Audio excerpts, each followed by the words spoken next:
Good evening everyone. Today we are going to discuss about gallbladder disease or gallbladder colic, which is also known as कोलिथियासिस। कोलिथियासिस का मतलब होता है कि gall bladder, जो कि एक छोटा पेयर शेप्ड ऑर्गन रहता है लिवर के जस्ट बिलो, उसके अंदर स्टोन्स की फॉर्मेशन हो जाती है, जिसके करके उसको हम कोलिथियासिस कहते हैं। और वो जो है उस अगर ज़्यादा हो जाए, उसके कारण अगर सीवियर पेन होना शुरू हो जाए तो उसे हम गॉल ब्लैडर कोलिक कहते हैं।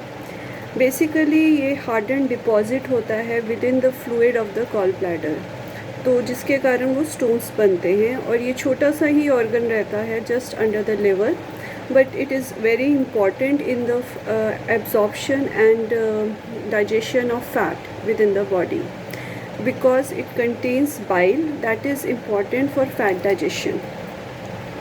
Now the gallbladder colic जब होता है तो पेशेंट को कई तरह के सिम्टम्स आ सकते हैं, जैसे कि severe pain on the upper right side of the abdomen में, जैसे कि just under the ribs on the right side. कई बार ही ये पेन रेफर्ड पेन भी खिलाता है। अगर ये पेन आपके बैक में चला जाए, यानी कि बिटवीन द शोल्डर ब्लेड्स, वहाँ पे ये पेन कॉज करता है, which is a very prominent symptom कि पेशेंट को गॉल ब्लैडर का प्रॉब्लम है। Then it can also go towards the right shoulder, तो राइट शोल्डर पेन कई पेशेंट्स में रहता है। That is also significant symptom कि this might be a gall bladder colic. इसके अलावा पेशेंट को इन सीवियर केसेस में बहुत ज़्यादा सीवियर स्पाज्मोडिक पेन्स रहते हैं, जो एकदम आते जाते रहते हैं। और जब पेन होता है ये यूजुअली खाना खाने के बाद, या तो रात के टाइम या इवनिंग के टाइम मोर ज़्यादा प्रोमिनेंटली देखा जाता है। इसके अंदर बेसिकली पेशेंट को जो बाइल सिक्रीशन रहता है वो ऑब्स्ट्रक्ट हो जाता है, या जो स्टोन्स बनते हैं या तो वो बहुत माइन्यूट मल्टीपल स्टोन्स बन जाते हैं उस ऑर्गन में, या एक सिंगल लार्ज स्टोन बन जाता है, जो कि यूजुअली कोई सिम्टम्स नहीं क्रिएट करता इनिशियल स्टेजेस में।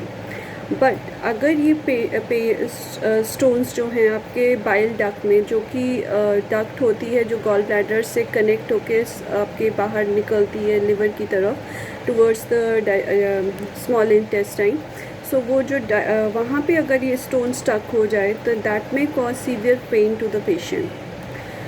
यूजुअली गॉलस्टोन बनते क्यों हैं? पेशेंट्स जिनकी सीडेंट्री लाइफस्टाइल जो रहती है, ज़्यादा सिटिंग का काम रहता है, जो ज़्यादा अपना डाइट प्रॉपर नहीं रखते हैं, ख़ास करके जो बहुत ज़्यादा फ्राइड या फैटी फूड खाते हैं, या जिनमें वाटर इनटेक बहुत कम रहता है इसके साथ, या उन पेशेंट्स में जिनमें कोलेस्ट्रॉल का लेवल बहुत ज़्यादा हाई रहता है, specially the low density lipoproteins अगर बहुत ज़्यादा हैं, that is a bad cholesterol. So उन केसेस के अंदर this condition is more common. Now what we have discussed about the symptoms and what are the cause of the gallbladder. Now when the patient is having this problem, it is important that we need to manage this pain properly. So कुछ जो journal management रहती है इसके अंदर, usually hot fomentation या hot water bottles, अगर abdomen के right side पे आप प्रेस देते हैं पेशेंट को hot fomentation, that might relieve the colic in some cases. Water intake should be increased. Then also patient's diet should be really managed well, especially they should include more high density fiber food in their diet. इसके अंदर basically they should have more of the fruits, vegetables and more high density rich proteins and fibre in their diet, and they should maintain a more active lifestyle. Usually it is recommended that they take every day about 1 to 1.5 hour walk if possible, which will help in proper circulation and movement of the bile in the gallbladder and will thereby improve the pain.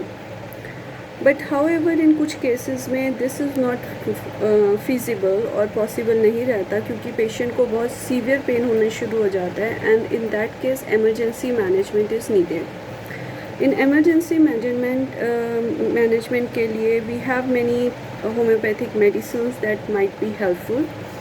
These are some of them that are really helpful in this condition are, सबसे पहले हम जो discuss करेंगे वो है चैलिडोनियम. चैलिडोनियम के अंदर लो potency में अगर पेशेंट को शोल्डर में राइट साइड पे ज़्यादा पेन है, पेशेंट की लाइफस्टाइल बहुत सीडेंट्री है, गुस्सा बहुत आता है पेशेंट को, he is very angry person and usually irritability marked रहती है, तो उन केसेस में chelidonium can help the patient. Then there is another medicine that is cholestyrinum 3x, which is important in those cases जहाँ पे patient को cholesterol levels increase रहते हैं along with the gallbladder stone. In cases के अंदर it will help in removing the cholesterol levels to normal levels, and also it can improve the pain that is occurring due to that. Another medicine that might be helpful in very severe colic is like belladonna, which can be helpful in those cases जहाँ पे patient पहले तो कोई परवाह नहीं करता जब उसको पेन हो रहा होता है, बट इनिशियली जब एकदम पेन बढ़ जाता है और बहुत सीवियरिटी से पेन होता है, उन दैट केसेस उसको साथ में बहुत ज़्यादा पेन के साथ फेस एकदम रेड पड़ जाए, पेशेंट को बहुत ज़्यादा परेशानी लगे या बहुत घबराहट लगे, उन those cases belladonna might be helpful in some cases. Then there are other medicines also such as Cardas mirinus, which is also another of the medicine that can be helpful in some cases. In other cases such as जहाँ पे dyspepsia रहता है, patient को acidity का problem रहता है, bloating रहता है, फ्लैचुलेंस रहता है, उन दोज केसेस के अंदर nux vomica can be really helpful. Then there are other medicines such as lycopodium, which is a really good medicine in cases that have very long history of these stones. इन cases के अंदर patient को gastric problem और gas का formation ज़्यादा रहता है, specially in the lower abdomen. Eructations रहते हैं, पेशेंट को बहुत ज़्यादा ब्लोटिंग रहता है खाना खाने के बाद, स्पेशली हैवी फूड लेने के बाद, और इनकी क्रेविंग रहती है ज़्यादा मीठे की तरफ. तो इन केसेस के अंदर also this is a very good medicine that can improve the galls bladder stones. Now it is important that we manage the case properly. In some cases, however, the medicines in the very later stages जहाँ पे patient को severe vomiting, diarrhea और even nausea and headache रहता है, या patient को इतनी severe pain होती है कि बर्दाश्त ही नहीं होती, उन those cases में it is important that the patient immediately go to an emergency department to get it checked, and if surgery is needed, they can proceed with that. So this was a brief information about gallstone bladder, gallstone colic, and also known as cholelithiasis. And this is an important, very important topic because it is very common nowadays in patients, especially because of the sedentary lifestyle and the modern lifestyle that people are leading nowadays. So hope that you had some good information about the problem and get some more useful tips on how to manage it. Thank you, and you all have a great day.